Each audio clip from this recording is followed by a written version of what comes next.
e fala desses povos que são muito diferentes do que nos são apresentados. E o senhor fala muito a respeito disso também, né? Desses povos, Partido dos Gigantes, os povos tártaros.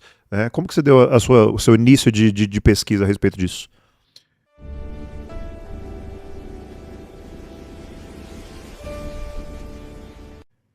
Eu sempre gostei de pesquisar esses assuntos desde muito novo, então só fui aprofundando mais, né?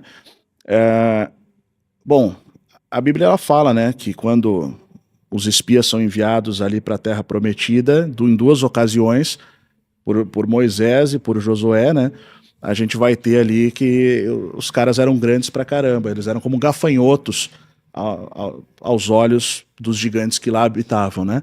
Então, aí as pessoas falam, pô, mas onde é que estão esses gigantes, né? Veja, a probabilidade de um fóssil permanecer é absolutamente pequena, tá? Menos de 0,1% dos ossos viram fósseis.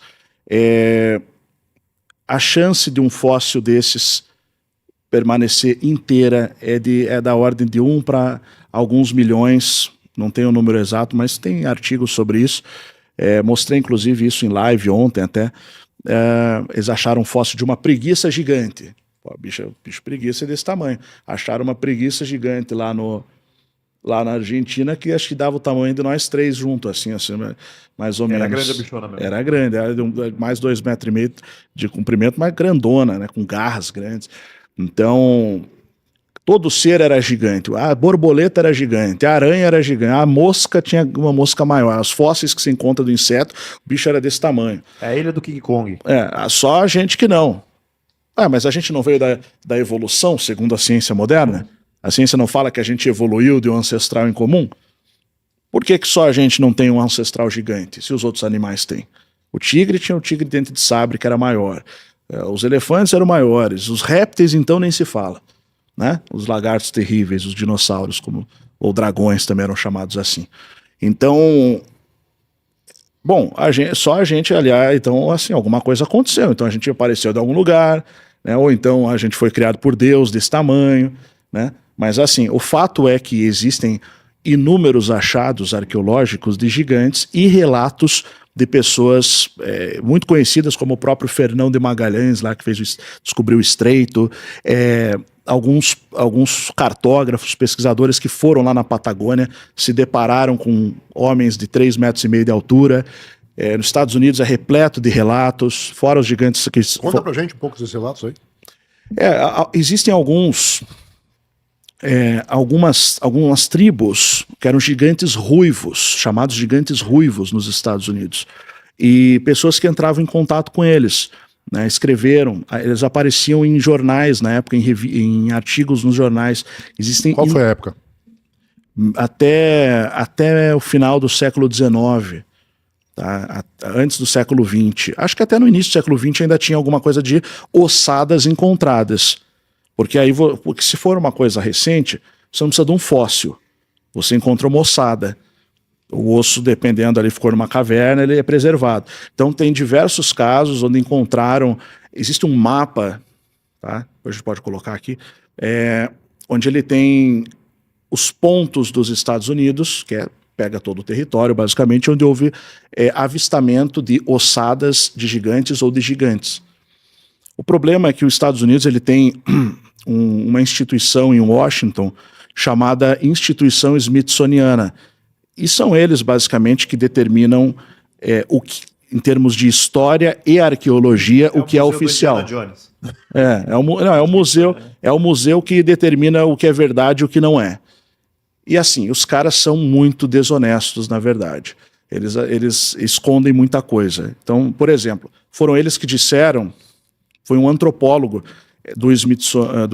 um antropólogo smithsoniano que disse que não poderiam ter ocorrido viagens transoceânicas, ou seja, né, povos vindos lá da Europa, do Oriente Próximo, de Israel, de Canaã, dos fenícios, e chegado às Américas antes dos europeus fazerem isso, porque só os europeus, sendo uma raça mais desenvolvida e superior, poderiam ter feito isso de fato. E o cara era membro da Sociedade Americana de Eugenia. Só os europeus podiam fazer as naus. Ele estudava superioridade racial, basicamente. O cara que fez isso, ele afirmou isso porque ele era racista, basicamente, e ele colocou essa... Ou seja, propaganda eugenista. Essa argumentação, exatamente. Então, assim, o cara errou um monte de coisa que hoje sabe que isso é mentira. Mas essa parte, especificamente, não, ninguém podia atravessar, só a gente. Aí eles deixaram. Essa parte do cara virou dogma e convenção repetido para todos os países e se tornou versão oficial da história. Muito embora a gente tenha inúmeras evidências arqueológicas ou até empíricas de que é possível atravessar. Em 1970... Por exemplo, existe... Até se a produção colocar isso aqui na tela? Porque a gente... Existe a ideia de que os fenícios estiveram aqui muitos e muitos e muitos anos antes dos europeus. A gente estava com o pastor César Cavalcante, a gente tocou um pouco nesses assuntos, e ele disse alguma coisa sobre terem comprovado que as escrituras da Pedra da Gávea, não sei se ele disse no ar ou fora. Não, foi no ar? Que eram erosões... Que não tinha material cabal. Científico cabal, para provar alguma coisa. E também do rio... do rio Solimões, tudo. Você consegue mostrar as evidências pra gente disso? Consigo. Assim, a primeira questão, em relação à Pedra da Gávea, assim, essa imagem não mostra muito bem, mas se você for no local e ver, aquilo lá é um paredão gigantesco, e quando desce, ele é extremamente inclinado. Uma das conclusões é porque não tinha resquícios de trabalho, de cinzel, que era utilizado para quebrar, né, para talhar, que mostrasse isso, tá?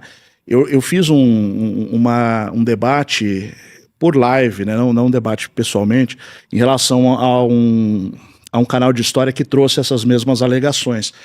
E eu na ocasião, consegui desconstruir os 3 principais argumentos, porque pela ciência mesmo, você não teria mais as marcas pelo tempo que passou, você não conseguiria ter mais as marcas detalhadas de que aquilo foi talhado na madeira ou na pedra.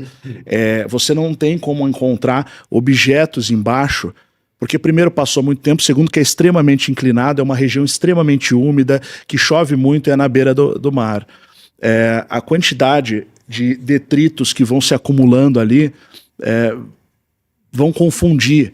Por exemplo, se isso tivesse sido feito realmente por pessoas e largado nessas condições, tá, é cientificamente afirmável, vamos colocar assim, que as coisas poderiam hoje ter aspecto de formação natural. Só que a questão é que aquilo ali não tem exatamente um aspecto de formação natural.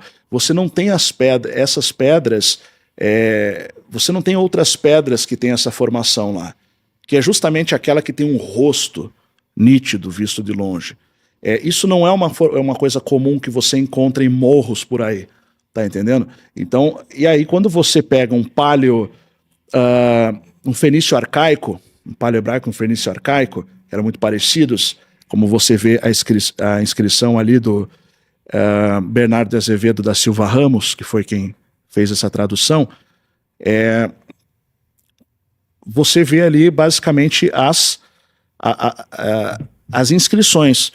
Isso aí é o hieroglifo? Não, né? Não, é fenício arcaico. Uhum. Eu já mostrei em live, eu não tenho imagem aqui, mas depois eu envio, se quiser você pode pôr junto. Como que era uma pedra pequena escrito dessa forma. E você vê que é bem parecido com isso aí.